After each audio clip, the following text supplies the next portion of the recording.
I know what you're thinking.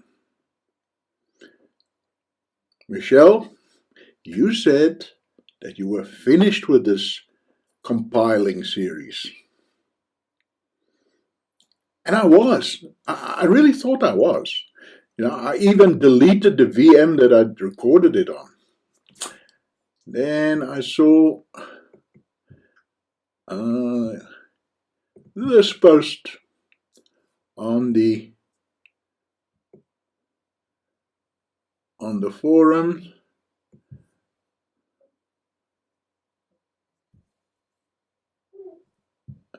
and I was able to say, no, just go and have a look at my episodes. But then I noticed here, Java. And that got me to thinking, I'm concentrating on how to compile C and C++ apps, but there's a lot of other stuff out there. So I'm going to make a few more episodes, and it's going to be a bit more esoteric from here on. Languages that not everybody uses. But they're fairly easy for me to make, so there is that. Okay, let's have a look. Java. Now, Java, if you see Java in its raw form, you'll wonder, how can anybody possibly run that? How do you compile it? You don't. I suppose there is a way to actually compile Java code, but normally you don't. What you do is you make a jar file, JAR. So I have downloaded my own port of Pixelator. There it is. And then I unzipped it.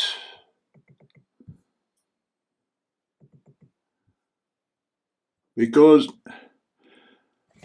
if you're lucky, then the original creator didn't just leave a bunch of Java classes on GitHub and let you get on with it. He made a jar file. Now, a jar file is in fact simply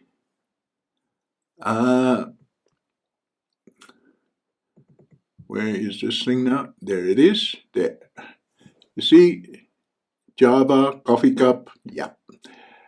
Okay, so let's just copy this to the desktop.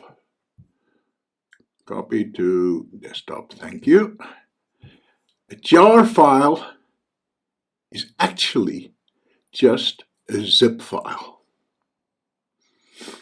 I don't expect you to take my word for it. I'm going to prove it to you. File type. All right, select him. Where's application? And we're going to change this thing's file type to a zip archive. All right.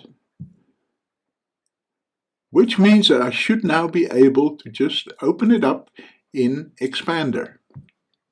And so I can. What's going on here? Well,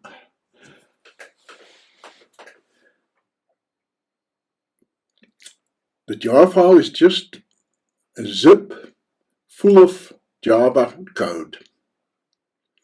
And, one of those is a little thing that tells Java how to run this code. And that is, where is this thing?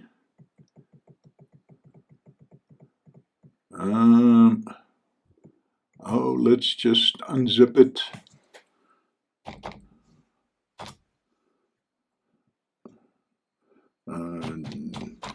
demo.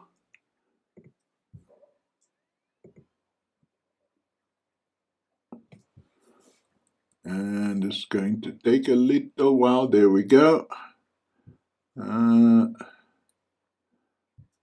Here, meta-inf, this directory here. I believe that is the bit that you actually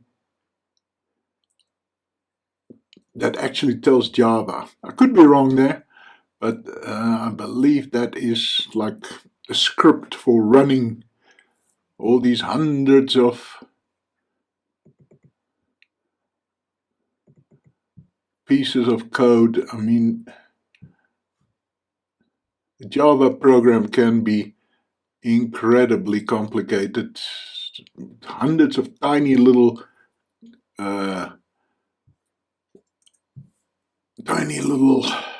files and directories, etc., etc. Anyway, but if you're lucky, you won't have to worry about it. You just have to worry about this, the jar file.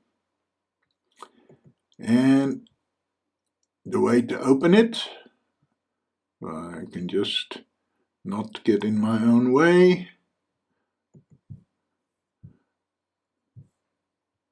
Right, Java dash or hyphen if you prefer, jar, and then the name of the jar file. And here it comes, my favorite Java program.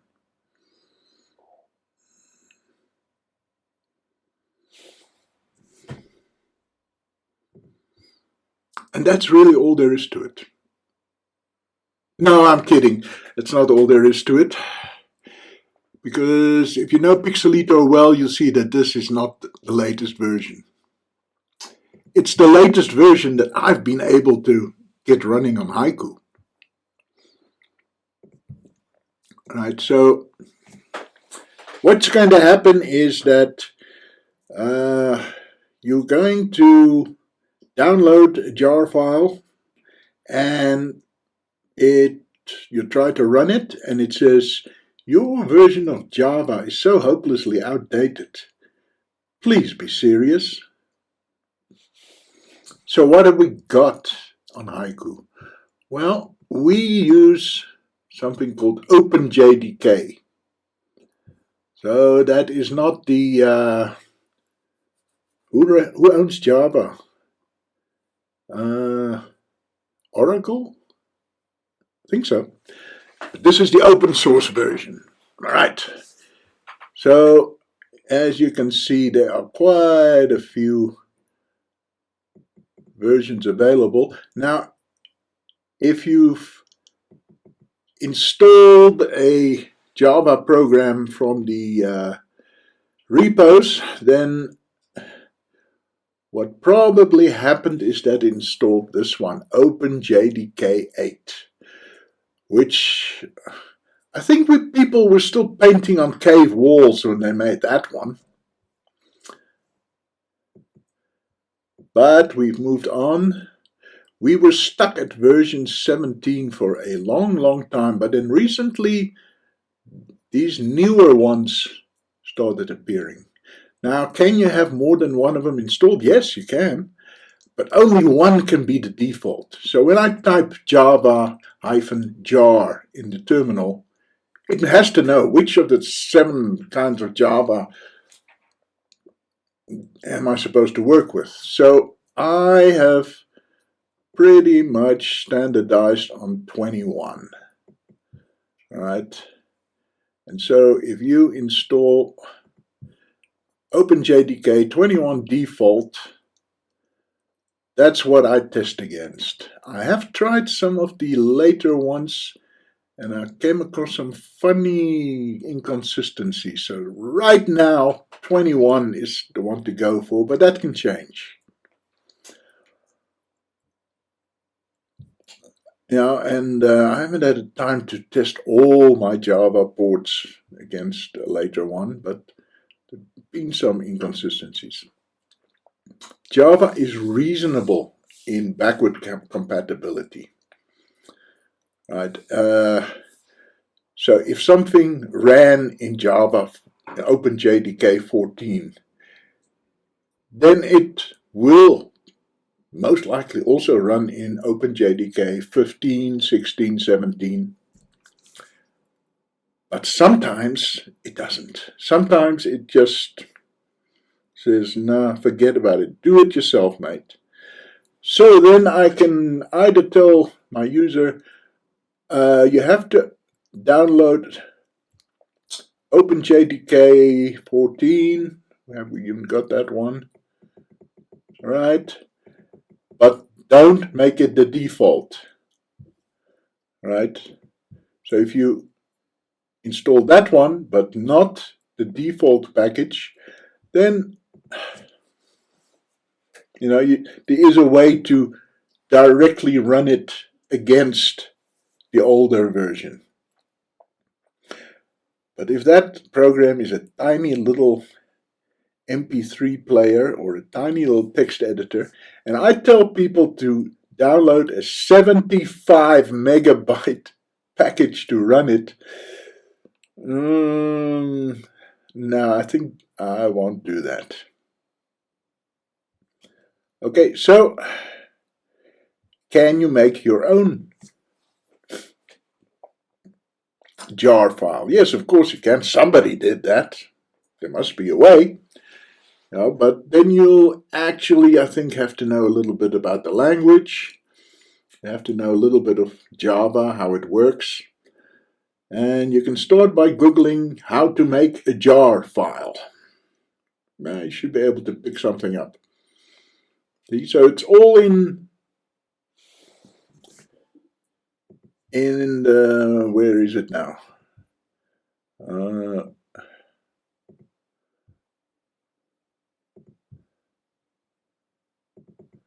It's all in here. You can figure out what these files do and how they work. Right, then you're on your way. Yeah, and